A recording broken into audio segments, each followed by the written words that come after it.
Hi, this is Paul Nicholson, and this is the very first of my Q&A sessions with Sporting Life. You can ask me absolutely anything within reason, and I will answer it on the Sporting Life Twitter page, Facebook page, and other social media platforms.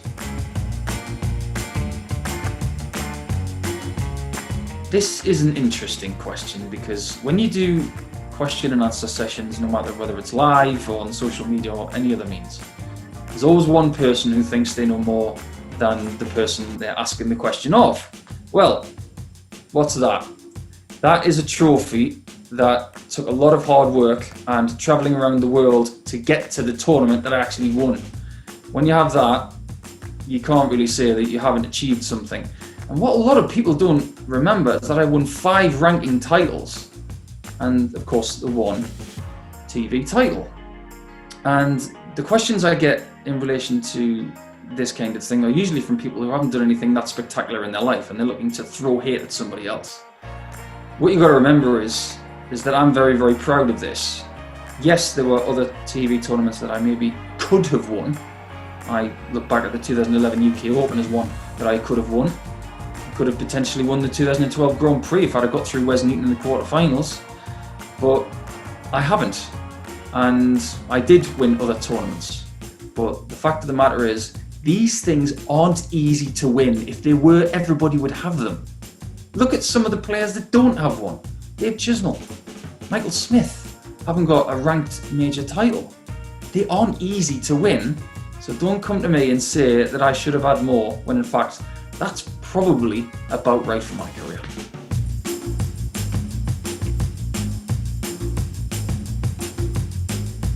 If you look at the statistics of Gerwyn Price in that final, they were very impressive. Up until obviously missing so many championship darts until he got over the line. I go back to 1992 and I think, Mike Gregory was in a very similar position. He was playing Phil Taylor at Lakeside and he missed numerous match darts. I get the feeling in Taylor's heyday when he was playing his best stuff, maybe Gerwyn Price might not have won that game. You have to remember, Phil Taylor has won a match on that stage over the longest possible format with 110 average. So if he's playing like that, he would have beaten anybody ever, in my opinion. So we could speculate about what's happened with Gerwyn in that final against some of the other performers in history, but ultimately, someone who can average 100 and have very good double stats in a final probably deserves to win any final. There are going to be anomalies, like that 110 average from Taylor over a decade ago, but I'm not going to begrudge Gezi that title because he thoroughly deserved it. I have been asked this question so much over the last few months, even since the middle part of 2020 when I was playing in the Modus Live League. And I, in the middle of last year, was pretty adamant that I was going to go, but things have happened in the last 6 months where I have taken the decision, now that the deadline has passed, I'm not going to go to Q School in 2021. I'd like to focus on some things that I want to put right before I revisit my option of Q School. One is that I have had problems with both shoulders, my right and left, so I want to fix those completely before I go any further. I want to make sure that I'm really sharp for a Q School coming up, and I also want to make sure as well that, if I get through Q School in say 2022, I want there to be some level of normality as well. I think as brilliant as the PDC have done during the pandemic, I think I would prefer to tackle a Q School when things get back to a level of normality. But no Q School for me, but it doesn't mean I'm not going to play darts in 2021 because there are other avenues now. Jocky Wilson was not only a character and an interview genius, but he was quintessentially Jocky. And if we put that to the side for just one moment and we talk about his talent, I think we do still have a world-class dart player in there without all of the character and the exuberance. if you look at the amount of 180s he hits and the natural talent he has, and let's face it, a lot of focus is put on his ability to thrust the dart and have that exuberant follow through, but if you take that away and look at the way the compact throw worked before that, it's one of the best throws ever. Compact, really well delivered, and 2 world titles doesn't lie. If you put him in this day and age, I'll tell you what, he would win titles. I have no doubt about that.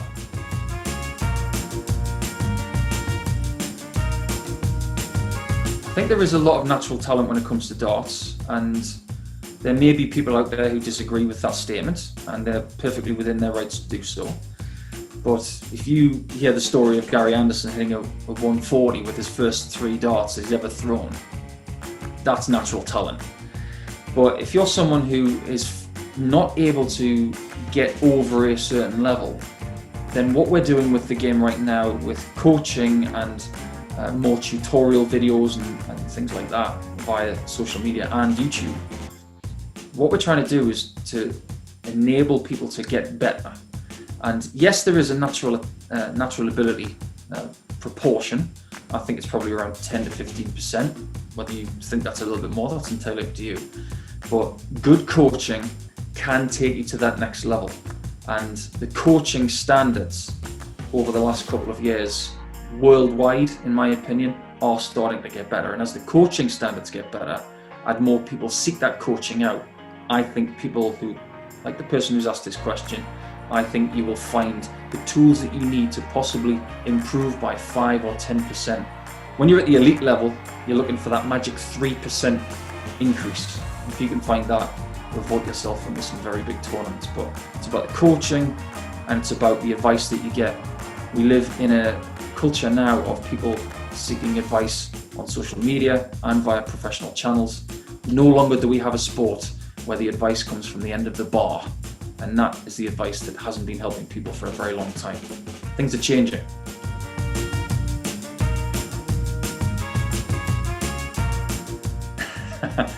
I love this question because the thing about Simon Whitlock's points is there is no rule that stops him from using whatever he wants to use. Now, there used to be a rule within the PDC that you couldn't use black points because it was hard for the TV cameras to pick up certain shots within black segments, which I completely understood. There were a lot of players who preferred to use black points, and they had that, less shine on the point, so it was easy for them to get a bit of a grip. Simon's taken things to another level, of course, over the last couple of years. He's used hexagonal points made out of Allen keys.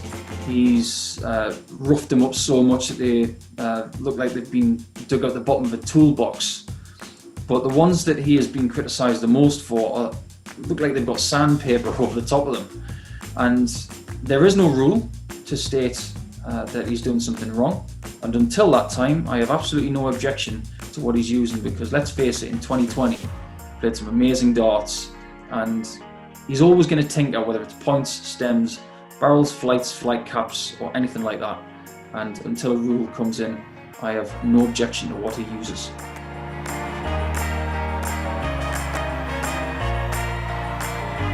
I'm not entirely sure where this came from. I have never had that trouble with Phil. I always looked forward to it, not just because it was always going to be on primetime TV, but I loved the pace of the game against Phil. It was never too quick, it was never too slow. It was a really nice rhythm when I was on stage or on the Jocky with Phil, and every game I had with him, I genuinely enjoyed the encounter. But I never had any flatulent moments with Phil, be it myself or with him, so I'm not sure where that rumour came from, but that one is completely untrue.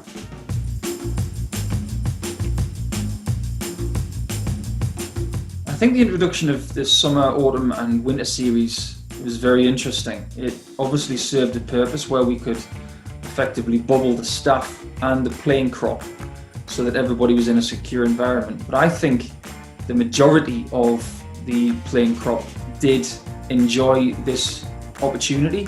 I think some of the elite players said, look, if I can win 5 events, I'll get £50,000 in ranking money. And the most anybody won was 2 events out of the 5, Gerwyn Price and, of course, Michael van Gerwen at the Summer Series. I think it is a concept that will remain. Whether it'll be 5 out of 5 days, that remains to be seen.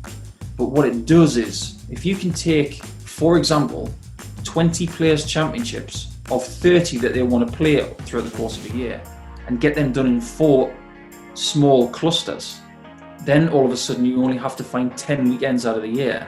And that opens up the calendar to potentially more things on television, more streamed events, more European tours. And I think for that reason, the series events will remain. But as to whether it'll be 5 in the cluster, as far as tournaments concerned, I don't think so, but I wouldn't be surprised if it did remain like that.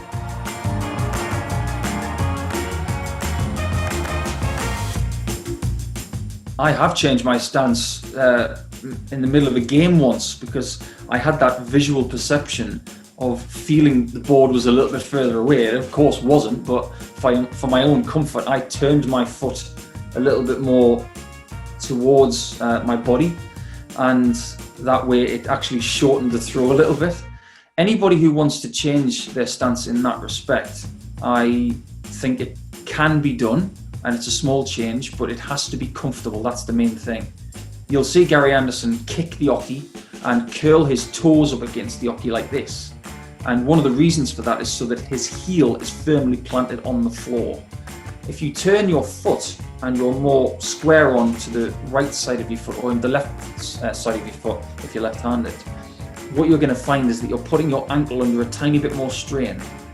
That will, however, give you a little bit more of a route to the ground. So if you can do that comfortably, it might be a good move for you, but make sure that you don't get any pain in that department. And if you do, you might want to revert to what you were doing before. It's all about keeping the entire front foot flat. And as long as you're doing that and out of pain, there's nothing wrong with it.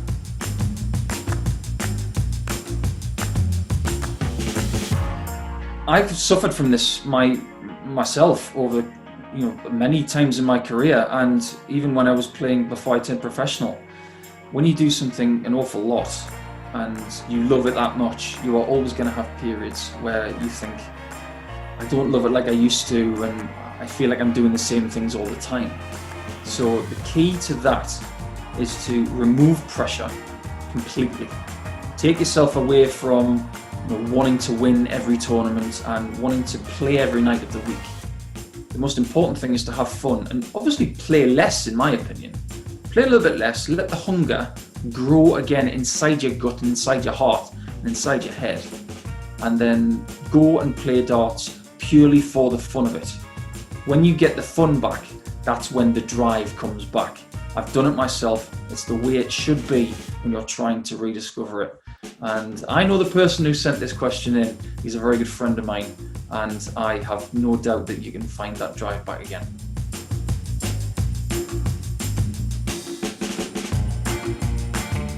My favourite shirt would have to be the somewhat infamous denim-looking blue colour that I wore in 2011. It was the shirt that I was wearing at the UK Open in 2011 when I had very good wins against Gary Anderson and, of course, against Phil Taylor. I wore it at the Grand Prix that year as well. I only had one of these shirts, so I was constantly washing it, and it got to the stage where if I continually washed this thing, I was going to ruin it, and I wanted to preserve this shirt because I loved it so much.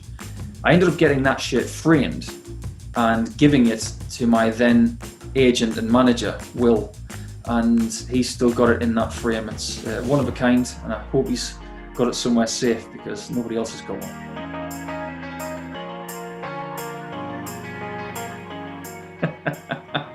Here's the thing about this, I don't remember every single outshot I've ever hit in the last 15 years. And I've said on many, many occasions that forgetting things is an asset to the game, no pun intended, of course. Because the more you remember, in my opinion, the more will creep into your head instead of focusing on what you're doing right now. So when you ask this question, if you're forgetting things that have happened before, that's a good thing, not a bad thing. If you remember too much, like me, because I tend to remember the bad things first and then the good things second, I tend to think, what did I do the last time I was in this situation? And if it was negative, it might creep in again. I'd rather forget and just have almost like an empty brain going into a challenge than having to constantly think of things that happened before, because I'm more of a glasses half empty kind of guy. That's just the way I'm made. But if you want to be glasses half full, don't be worried about forgetting things, because it's a good thing.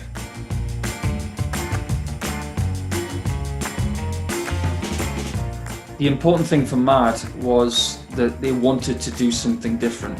And whenever you want to try something different, you get my attention.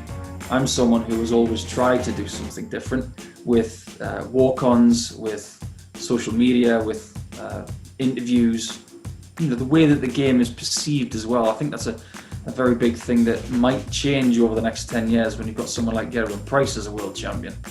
But Mad are trying to change small stigmas within the game because of the fact that the BDO has now obviously gone to the side. They want to try and give people opportunities to do something different, like the tournament ideas that they're starting to bring in for possibly the later part of 2021 and going forward. To be asked to be part of that, I was very excited, because as someone who has played at the county level in the late 90s, early 2000s, and then continually surrounded themselves with great players in the first 5 years of the century, and then gone out to the world and found what the talent's like in another continent and coming back and turning professional, I think my experience of the worldwide game, and of course my experience within the British game, will allow me to see what has gone wrong, some of the things that have gone not the right way. And I think that with my experience, what I can potentially do is work with Steve Brown, work with everybody at MAD, and potentially give a product to the amateur game with my experience, and Steve's of course, so that you can be excited about some of the events that will happen. I'm really excited about what they're doing. It's not going to be easy. It is a long-term project, but I know it's going to work. I've got to know Martin very well over the last year, playing in the Modus Live League with him, and having the opportunity to play against Martin, I realised just how great a player he is and has been for the last 25 years. I didn't know a great deal about him when I was watching him on television in the 90s and early 2000s, but I always admired his loyalty and what he wanted to do. One of the things about being self-employed as a dart player is that you have the power to play wherever you want, and that was the reason for the split back in the early 90s, because some people didn't want to play with the BDO anymore. They felt like they wanted to do something else. And on the flip side of that, you had someone like Martin Adams who said, I want to play in the BDO. I really admire the fact that he stuck to his guns and he had something that he wanted to do. But as a player, overall, he is well inside my top 10 of all time. 3 Lakeside World Championship wins, numerous other wins, and longevity, which really does play its part. Playing over the quarter of a century, it's those guys who really get my attention, the Steve Beatons, the Mervyn Kings, and the Wolfie Adams. For me, Martin Adams is one of the best ever.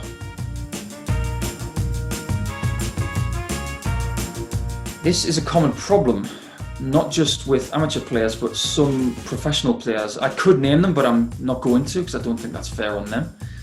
But there are coaching drills that you can use, and you may have to use somebody else in your household to help you with this one. What I usually do is take a notepad and place it under the elbow of the player and get them to throw normally.